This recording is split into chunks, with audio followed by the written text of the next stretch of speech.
Everyone, hope everything is going well. Today we have a new guest, Nick, Boston Card Hunter, and a lot of you follow him on YouTube with the CT scanning work. Sports Card Madness. Nick, thanks for coming on. What is going on, man? Nice to meet you, Rahul. I'm Yep. excited for this. Yeah, nice to meet you. Now, I started watching your videos, it must have been earlier this year, and I found them quite interesting. Mm. And I see you have some spicy stories, but what's what do you collect? That's what some people are wondering that may have seen your videos and may have not seen your collection. What are you into? You're from Yeah, Boston, right? I am. I'm just Yeah. outside of Boston. Yeah. It's funny. I have a ton of stuff. I have a ton of cool stuff. I mean, back when I had 20 followers, that's all I posted about. But I've got, I love vintage. I don't like much modern. I loved signed vintage even more. The first thing I pulled off was the 1986 Fleer set, autographed and slabbed. So I got all that. I pulled that off in like 4 months, got half of them for free.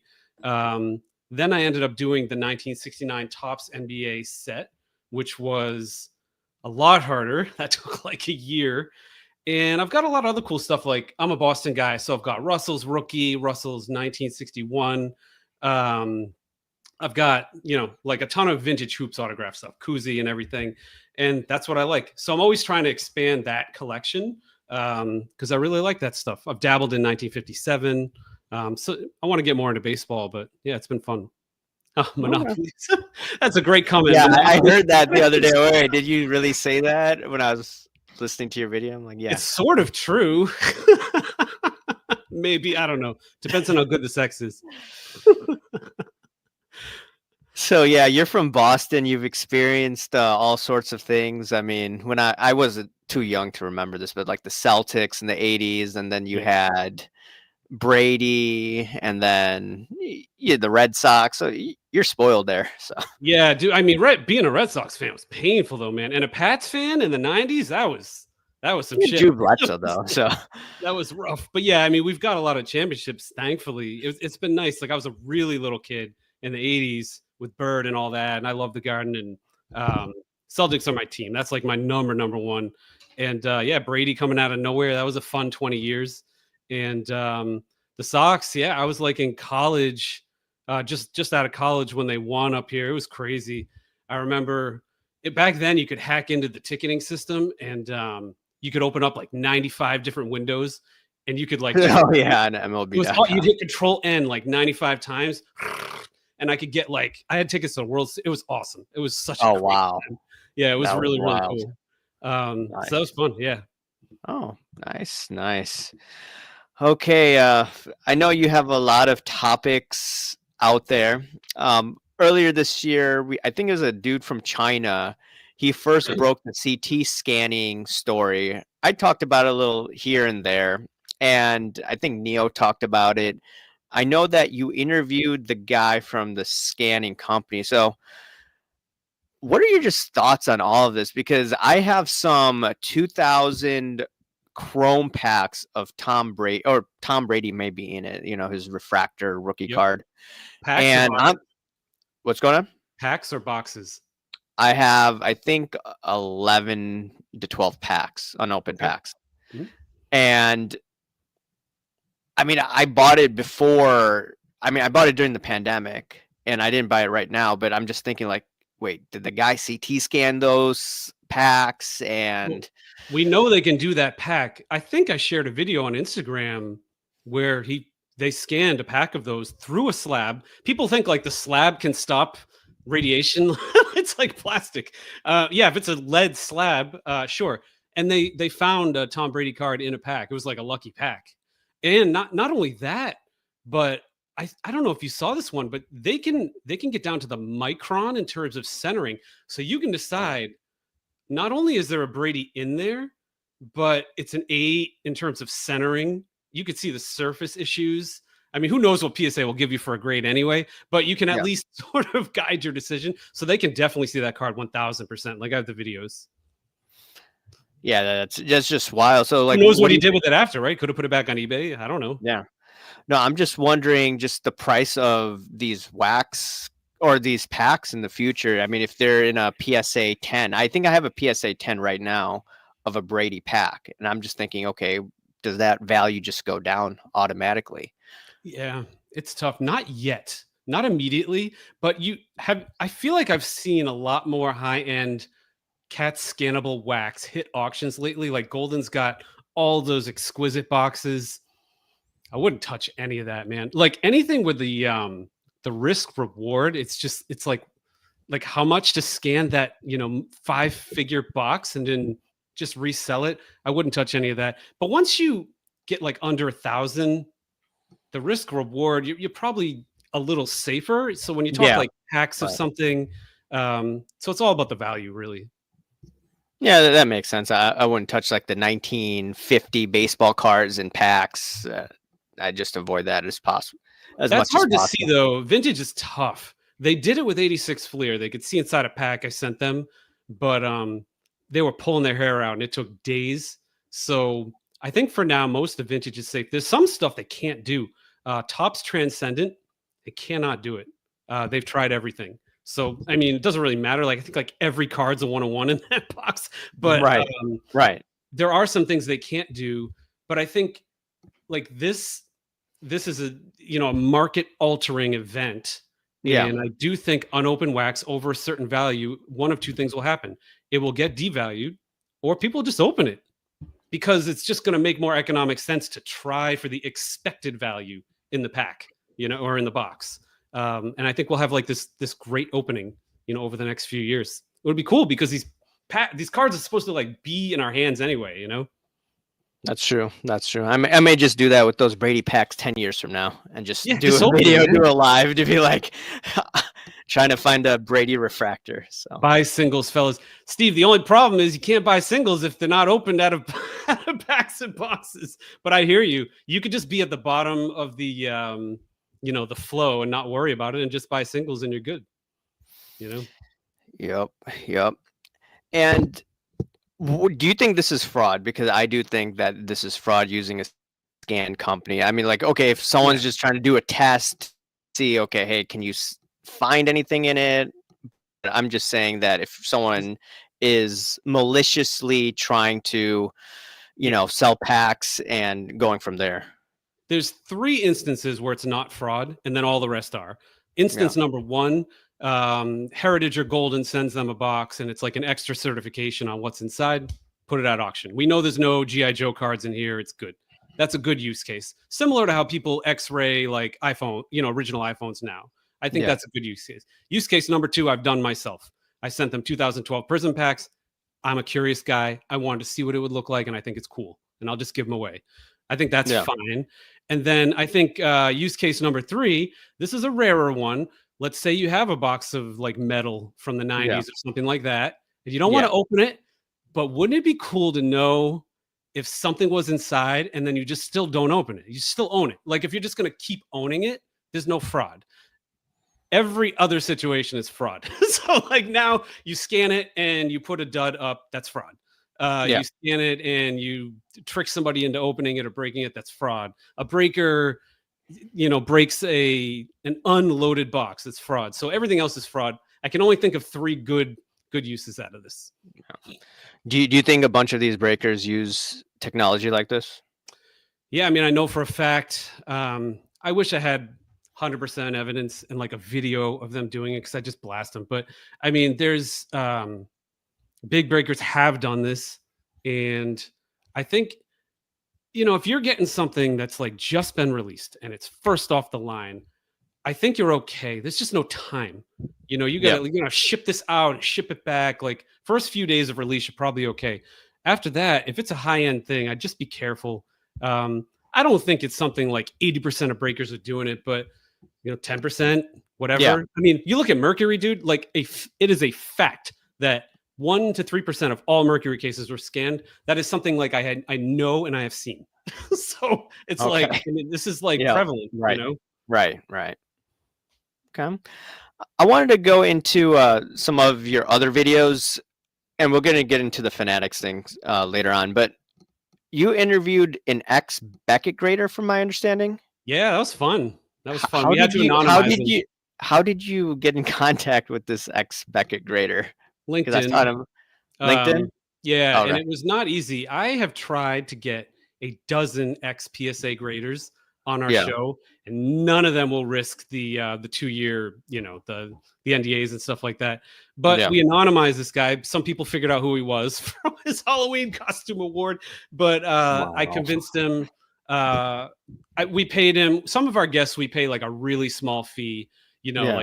like a gift card type of thing. We paid him Yeah. like a small type of nominal fee for his time. Yeah. And yeah, we convinced him to come on and we just let him rip. And then we brought him back on for a second interview. Okay, yeah, I was just wondering, like, okay, are you making this up? Is there like Well, some no, dude did making you the? see the most recent video where I was so pissed that people said I was making this up that I spent 8 minutes and I had a grading card signed by him from Beckett. Okay, so he either worked there or he stole it. I had him describe every inch of the break room and everything like that in the process. I had him name everybody there. And then I had him show a Halloween costume award, which was a mistake because half the people in the comments actually identified him. So he worked there. He was a grader. Oh, so he current grader, you're saying? No, he was Oh, the he's ex an ex grader. grader. Okay, I think okay. his last year. I, I don't want to out him too much. It was Yeah, years yeah. ago, but he worked there as a grader. Oh, okay. I'm just thinking to myself that would Beckett try to sue the guy, but I don't know. Yeah, I mean, but what if none? I mean, yeah, you could sue him, but if it's all true, it's like, yeah, I mean, Yeah, Beckett has its own problems right now. They want to go down a defamation lawsuit of this poor little guy and get no money out of it, or focus their resources on other bigger problems. yeah. Yeah. Did you see that their not CEO, but the guy who owns the parent company is going to jail, most likely? Yeah, yeah, it's crazy. That's a big number too in terms of fraud. It's wild, that the whole Beckett board is just this old-timey stuff. It's hard to even figure out who they are, how much they own. Just a weird company because I know that I can't go there. But yeah, like some weird stuff's happening behind the scenes with Beckett and the board is tricky in the way they vote and I can only imagine what goes on. Yeah. Yeah, pretty shady stuff going on there. Now I wanted to get into Fanatics. So this is so I don't know what you do for a living or what you used to do. You said that you were on Wall Street at some point, or you knew Well, people on Wall I've Street. had a pretty wild life. So I did management consulting for a long time, and as part of management consulting, there's a finance. I got an MBA, all that traditional crap Yeah, before I yeah, was an yeah. entrepreneur, and there's a finance angle to it. Tons of buddies that are investment bankers and hedge fund guys and whatever, and just Yeah. became literate in the space. But I Yeah. don't have a finance degree other than Okay. the finance component of my MBA. I'm more of a growth hacker marketing guy, but I've done Okay. forensic accounting before, and Okay. I can read cap sheets and things like that. Okay. Okay. So yeah, I just wanted to just wonder, like, quite a Who am bit. I to When I like watch. say crap? So I'll probably get some things wrong. It's like I guess it's a marketing guy with enough finance to be dangerous, Yeah. and so I'm probably going to say a few things wrong, just like a CMO would. You know? Okay. Gotcha.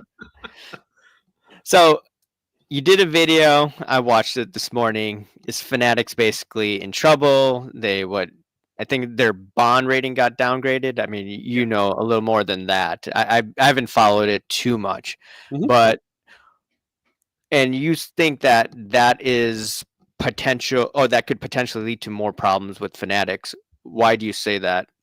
For those Fanatics is that a haven't watched. Fanatics is a very optical company. So Michael Rubin is a very public forward-facing CEO. He's a very lavish CEO. He's not the type of CEO that's flying coach and like sharing hotel rooms to save money. He's a Yeah. very public guy. And Yeah. Fanatics culture follows that. And so you start having public reports come out from Moody's. Mhm. This isn't like a mom and pop shit. It's Moody's and Standards and Poor and the other guy, Yeah. and they've downgraded them to one notch above junk bond status. I know they're private, um, and so it sort of doesn't matter, but it does because I mean their EBITDA to debt ratio is like 25x. Like that's insane. That's like so you make 100 grand. Do you feel comfortable buying a $2.5 million house? No. Like not really. I mean that's kind of a stretch, right? So that's what they're doing, but it's a weird dynamic because it's a holding company like collectors with PSA Yeah. and Yeah. others. And so now they have to say in the report, will the holding company take care of the baby company? And they obviously will. But what if the holding company is, if that is getting devalued, the whole thing smells a little weird. My spidey sense is good. And that was not a great quarter in terms of reporting on the, their debt and just that downgrade. And I am worried about them being on the front page of the journal if it happens in the next quarter. And I think that's what will happen, because Moody's is expecting them to take it from 25x to like 8-9x in a quarter, which means the parent company is going to be supporting them. But what if the parent company, aka the Fanatics, the holding company, what if they, lost $1 billion, or Michael Rubin's cashing in stock to kind of short things up and game it before the IPO? It's just weird. Like I'm missing something. And I wish I could get like the cap sheet and like really get into it, but something funky is going on there. And I just think it's going to impact us because they own Tops. It's not going to impact us tomorrow, but if this is a bad quarter next quarter, and if the IPO gets pushed and pushed and pushed to like 28, 29, it's like, well, what's happening here? And I don't know. It'd be weird. I can't call it. Like, I'd be a billionaire if I could just call this shit. But it's just strange enough for me to talk about for 12 minutes, What I found quite interesting is their valuation. I saw they put it at 31 billion. Yeah. And then I They're left saw on the ground. Yeah, then I saw an article, I think it's on Bloomberg. It says Fanatics explores tender at discounted $25 billion valuation. Right. So what I found weird about this is that Michael Rubin, or not, I mean, Fanatics said that they still expect to have $8 billion in top line growth. So if they still expect $8 billion in top line growth this year, why is their valuation going down? Yeah. That I don't understand. I mean, I expect to hit the lottery tomorrow, and then I also expect to hit it next Friday. And I expect to, make $1 million from a random client on Thursday. I can expect the world.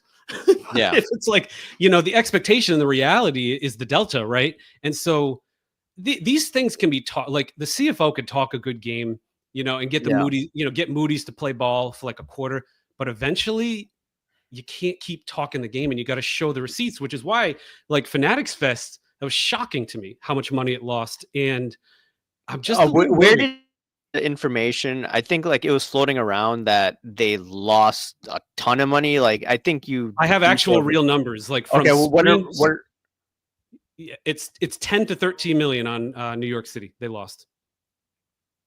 Where's that information for people that can just try to find that? It ain't public. It's a screenshot of an email at from a Fanatics employee. But that's floating around on the internet or something. No. I have a couple sources at Fanatics. Oh, damn. I know that I know more stuff too. Money. It's crazy, but yeah, they lost 10 to 13 million. I think it's more like 13 on New York City. I expected a loss. I didn't expect it that big. Yeah, I mean, if they're getting someone like Brady there, I think he's an investor, but if they're getting all these big wigs to come to New York, something's got to give. And then they laid off people, right? Is that true? Yeah, they laid off the two top people. So I forget his name's escaping me, but he moved his whole family and like took over Fanatics events. And he posted on Instagram, this is public, he posted his badge and he's like, it was a good run. I think that was like Friday he posted that. And then there's another top guy that was let go. And that's just not behavior from, if you're running a company and you want to grow the event space and it's a fact that you've lost 10 to 13 million on your first one, that's fine. You can do that in the first one. You canceled Orlando because of a hurricane, maybe.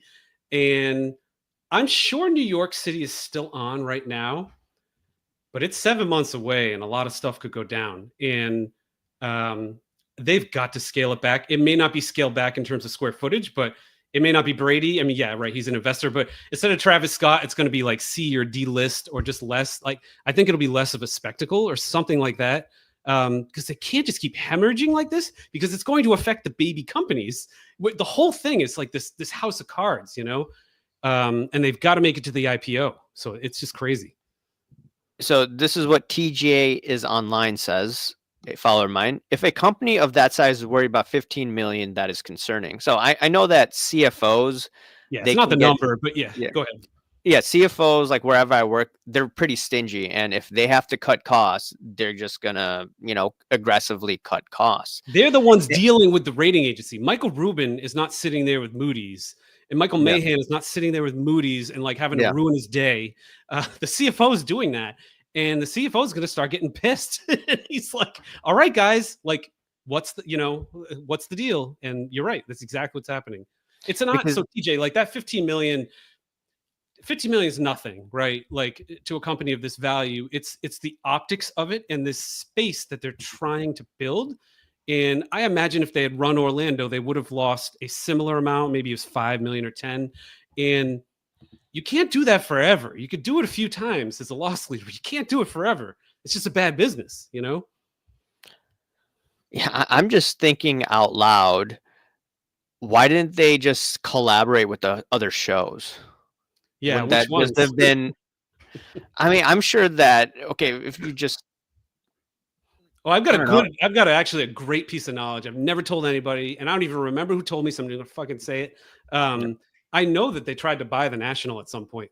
I heard that from somebody. I'm This not was surprised at that. this was a year and a half ago or something like that. God, it wasn't anybody on the committee or anything like that. Somebody told me that was really close to it and everything. And Ruben walked in and started his stuff, and nobody was buying it. It's very interesting. So you say that it's like maybe this was the only option, you know? Crazy. Yeah, that But they, that but they is. could piggyback a Comic Con, right, or like something like that, you know? Yeah, so they fought. I can't confirm or deny this, but this Rusty's saying they allegedly fired that dude EJ. He walks around card show like he's a Michael Jordan of the card show promoters. I've I never don't know. met him. Everybody says he's a super nice guy. I've seen emails because that's the other thing, Rahul. Like the emails sound very desperate about getting people to get their expensive space for New York. These are not like polite emails. They're like, "Hey guys, come on." But I've heard nothing. But I can't comment about him personally. I don't really know him, but I know some people have said he's great. Yeah, what I found weird about that show in New York. Do you remember that they displayed Shine's in air quotes collection worth Yeah, allegedly worth $75 million, if that's the case? people are starting to tell me about Shine, which means they want me to do reels about Shine and dive in. He's never done anything to me, so I haven't, and I'm busy. But I didn't even know who this was like 3 months ago.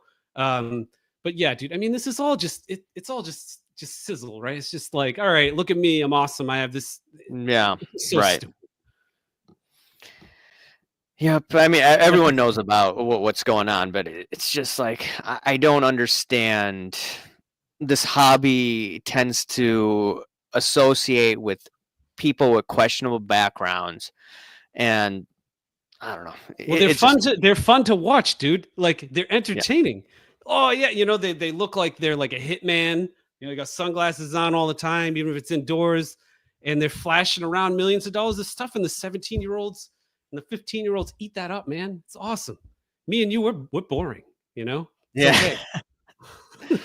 No, but for some reason, people tend to get annoyed, or they used to get really annoyed at what I used to say, and now they ignore me. But you didn't follow me a couple of years ago, but that's when it was weird. This space. I don't know if you watched content back then, but I mean, I have for a couple of years. I've watched your channel longer than you think, man. oh, I like okay, this stuff. I like to learn about this space and what's okay, happened because we need people like you, Dan the Carman, and a few others. There has to be this sandwich, this bullshit sandwich. It's got to be something good in the middle. And I think it's important for us to call out weird behavior, like where I made a reel about, Jeff Wilson like 2 or 3 years ago. Don't ever buy anything without licensed stuff. Don't ever buy anything, yeah, right, And then Fanatics comes in. I'm trying to get this scorecard, by the way. They've kept it verbal, which is very smart. They have a new scorecard now where you got to buy a certain amount of crap to get a certain amount of allocation. That's kind of common knowledge, but it's like gotten worse. And then you get a video with him buying $350,000 of Mercury. That's an unlicensed product that 3 years ago he said not to buy.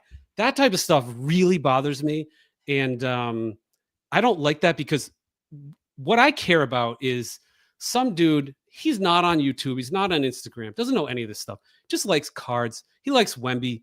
And he looks on eBay and he's like, oh, wow, cool, a Mercury set. Like, I'm going to buy that, you know? And he doesn't realize it's going to tank by 80% in like 2 years. So I feel like we have to kind of, all right, guys, like, this is crap. Be careful, you know what I mean? And 3% of them are CAT scans. So also be careful, you know? This is crazy. Why do you think? I don't know how long you have left, so just give me Oh, a no, we heads can up talk for when. another 20 minutes or so. I'm Okay, good. okay, yeah, okay. Just let me know when. So, like, in terms of Jeff Wilson, why are people scared going after him? Is it just they're scared of not getting endorsements? Is it they can't Well, move up in the hobby, it's or they all just don't want about drama? it's all about a power dynamic, right? So Jeff has been great to me. We text Yeah, back and forth. We've gotten along before. He got very upset about some of the videos I did, and I told him why, you know, and some of this stuff, you know, I didn't love. Like, but I also told him I'm a boring guy and I need to play a character to get followers. You know what I mean? And it's just yeah, part of the game. And he's, yeah, you know, he has the longevity, like Card Collector 2, but he also does make it easy. He's got that like punchable face, you know, like, you know, you've got like it's just easy to pick on him. And he can't really fight back because he's got a lot of sponsors and a lot of money tied up in things. Where me, I'm like the evil version of Jeff. If somebody hits me, I'll fight back with like a Twinkie video, which is probably a little too far. And I think like you can make it on your own merit without Jeff's help. Um, I do think deep down he does care about the hobby, you know.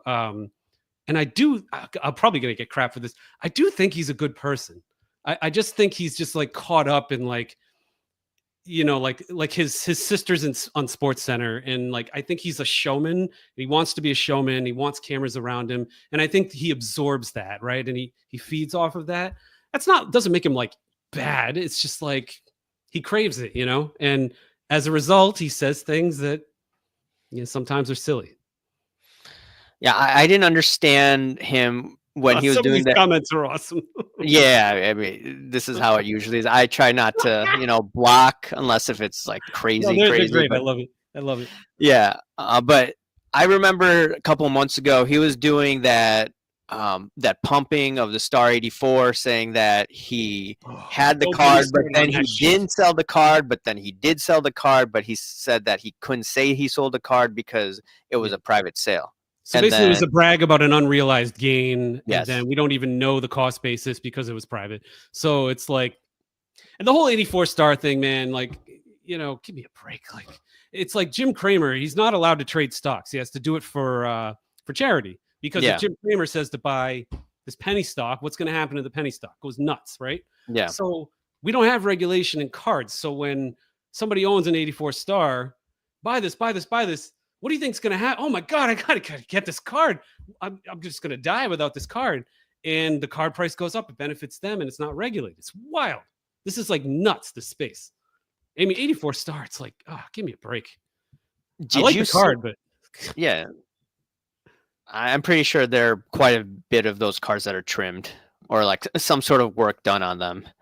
That's why I would not, if I got a large sum of money, I would not put it in cards. Maybe just to collect things, but well, yeah. I mean, not stuff to you like. invest. Like, there's stuff I Yeah, like. Like, I love the '86 Fleer set. Like that. Just I grew up with those. Like, I just the Dream Team, right. Yeah, and that's going to my son. I'm not flipping that. We built it yeah, together. We got players to sign stuff here and there, and it's going to be in our family forever. Like, that's awesome. You know, I'm not like, woo, get 86 Fleer, and then all of a sudden it's at auction like next month. You know what I mean? right.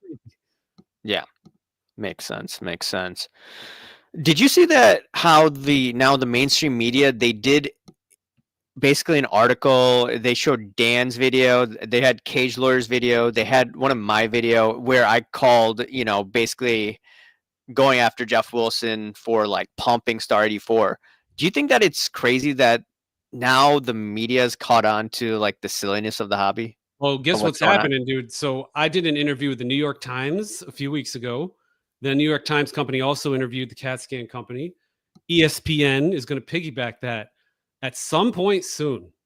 We are going to have a New York Times article, like dropping a bomb on the hobby. I'm in it. The guy at the CT company's in it. And then the ESPN guy is going to follow it. That is going to be like, it's crazy. I mean, they have to, at some point, this industry gets valuable enough, or Ruben is public enough, where at least CNBC's got to glance at it and just be like, all right, what was that sale about? So it kind of makes sense. This is an asset class now. I had a financial advisor on our on the Sports Car Madness channel, and he said like 2% of your net worth in cards and collectibles, totally fine. Maybe if you really, really know your shit, 5%, no more than that ever. But if you think about it, and then Kevin O'Leary, Shark Tank guy, he was on CNBC and he's like, I'm going to start getting into cards. And You know who he's hanging out with, right? oh God, who's he hanging out with? Shine. Oh, Shine. All right, I'm doing a deep dive into Shine, everybody. I don't know enough about Shine. Rahul, you're going to send me all your videos on Shine. I'm going to get up to speed. All right. Sports Card Radio covered him in depth on one of his lives. All right. I need to know more about the Shine guy. So he's going to, it's like an asset class. So, anything that has value like this, people are going to start looking at it, Yep. Oh, man. What do you think about, so we have CT scanning as an issue. We have pumping and dumping as an issue. You may have done videos on, the Kurtz card care juice. I haven't watched all of your videos, but what are your thoughts on that? Card cleaning and all that crap?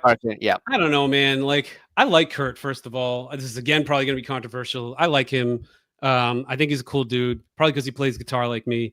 I personally have cleaned gum off of 86 Fleer stickers. They're in my collection. They're going to my son.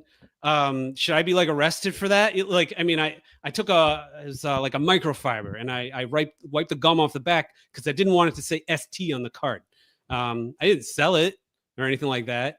So I've cleaned cards. I guess like if you start soaking it in something, there's an influencer I've seen. He used avocado oil on cards.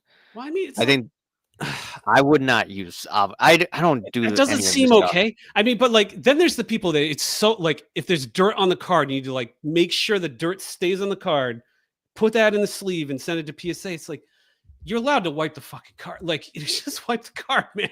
And like I don't know, gum. It's okay. Now where I do find a problem is where they're trying to trick somebody. Again, this is like the CT scanning. If you clean a card and you're going to keep it forever, like who gives a crap? If you clean a card with the express intention of getting a better grade and then selling it, that's where I start to have a problem because now you're essentially trying to slip one past. I don't like that as much. But if it's for your PC, it's like, yeah, PC. Okay, fine.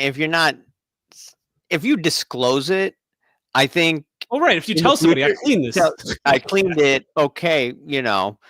Now, if you're trying to get it graded, that's where I think that there needs to be. What if you grade it and you keep it? It's like then that's a little different. But then if you're trying to sell it, based on PSA's rules. Now, if they come up with the system where they have an independent body or they're cleaning it themselves, and those that are cleaned, those values differ from those that are not cleaned, and you have a marketplace like comic books, I think that would probably try to, come up with a solution. Yeah. As much as I don't like cleaning, I think that could potentially fix that. I'm still gonna if I'm getting a card signed by Magic Johnson, one of his stickers, I'm taking the gum off. I'm gonna get the gum off. And send it a lot of people don't have issues with like those cards in the 80s like that with gum, but then it comes to I saw this guy. I think Sports Card Plaza, he had like a PSA 9 card, cracked it. He used the Kurtz card care juice, and then he said in the video or reel, "Oh yeah, I think I made like $15,000, or I can get $15,000 more by turning into a 10." Yeah, I mean, it's just clever arbitrage. It's I don't know. Arbitrage is everywhere in every industry. Love it or hate. I mean, whether you like it or not, people are going to do it. Can't stop it.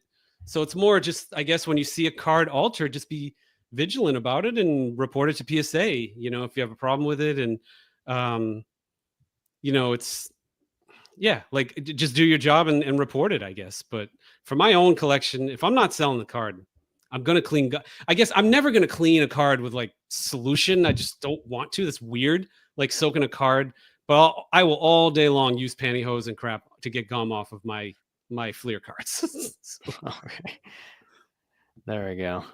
Yeah, I went hard on a bunch of people a few years ago, and that Turner told me that using a microfiber cloth, that's what all degraders use. So then huh.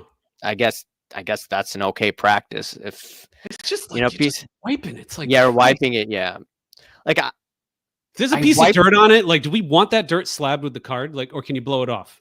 You know, it's like, give me a break. I don't know. It's like, there's a spectrum to this, right? Like, there's the one that you really shouldn't do, which is soak the friggin' thing and sell it for 15 grand and brag about it. That's like the worst end. Then the other end, you blow dirt off. And then somewhere in the middle is cleaning gum off. And like, Yeah, yes, if I hand this down to my son, maybe someday he'll sell it. And so we'll disclose it. Like, I have no problem saying, if my son auctions that to buy a house someday and be like, all right, guys, I cleaned gum off these cards. Magic Johnson still signed them. Still a PSA 8. I cleaned gum. You know, I'll disclose it. I don't care. No one's going to give a crap. You know?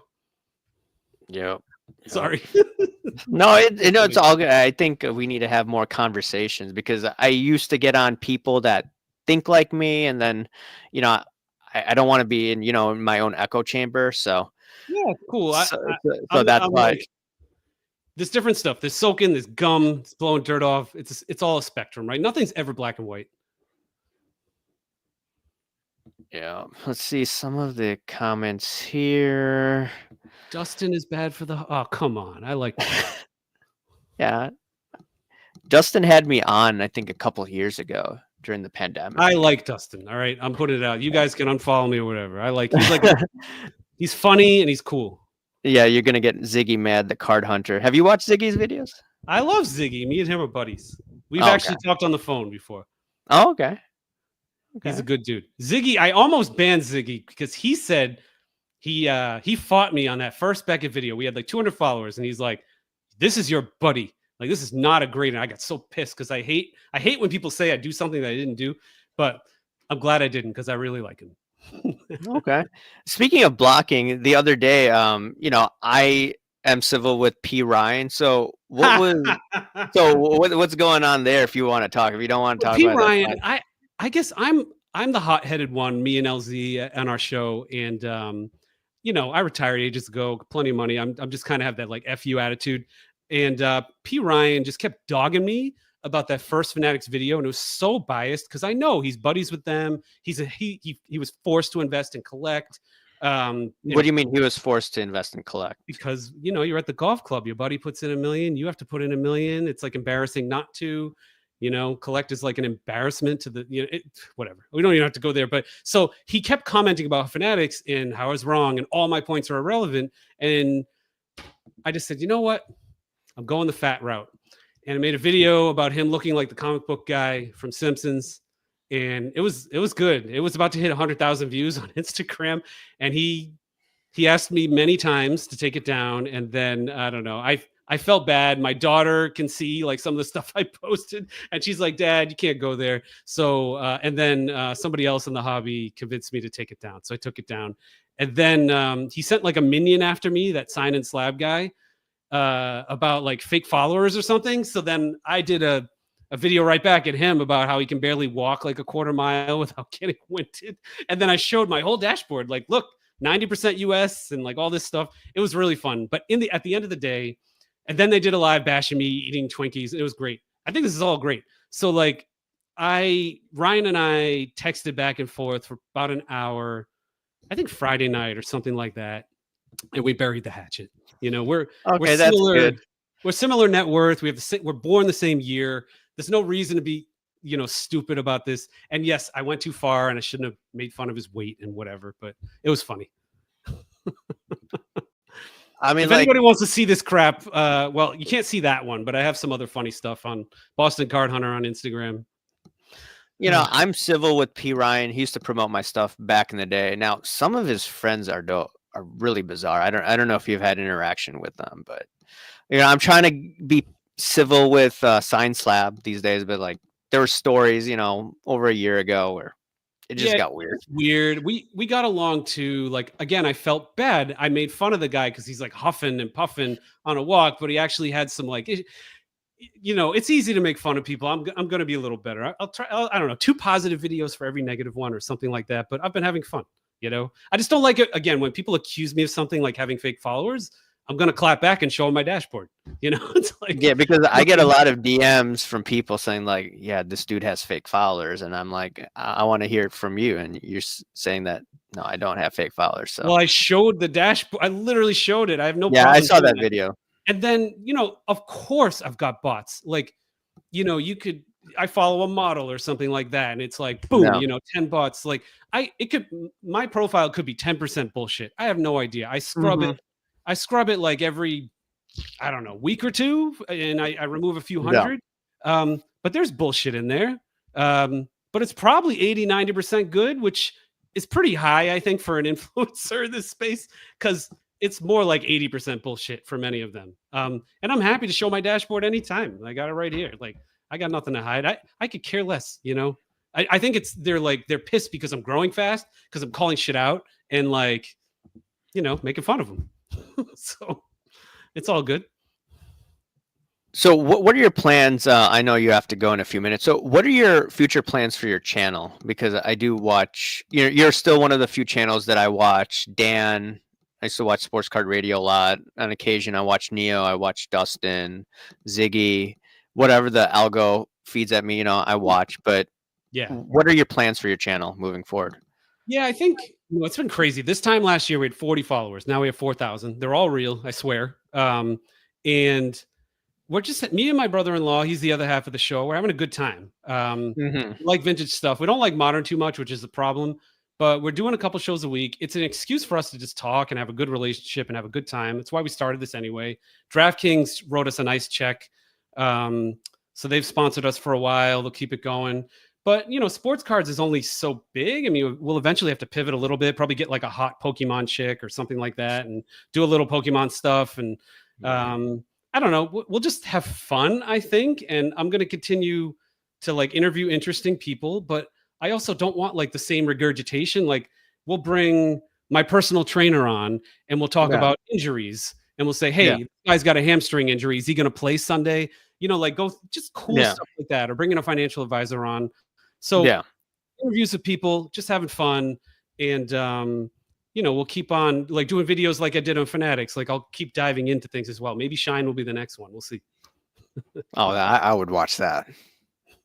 I need to get up I to don't. speed now. Everybody's telling me to get this guy, and I don't know him, so I'm gonna have to check it out. Yeah, you just DM and then do an interview. That'd be good. I bet I could pull that off. All right, Yeah. I'm gonna do it. All right, Yeah, do it. You do it. let's just talk to him and see. Perfect. Yeah. All right. Anything else that you want to say before No, I'm we end good. this? Just if you want to follow me on Instagram, it's Boston Card Hunter. YouTube, it's Sports Card Madness. I'm having fun. If you guys, I'm an open book. DM me. I'm happy to talk. I love this stuff. So Awesome. Yeah. Thanks for doing this. you got it, man. Thank you. Awesome. See you.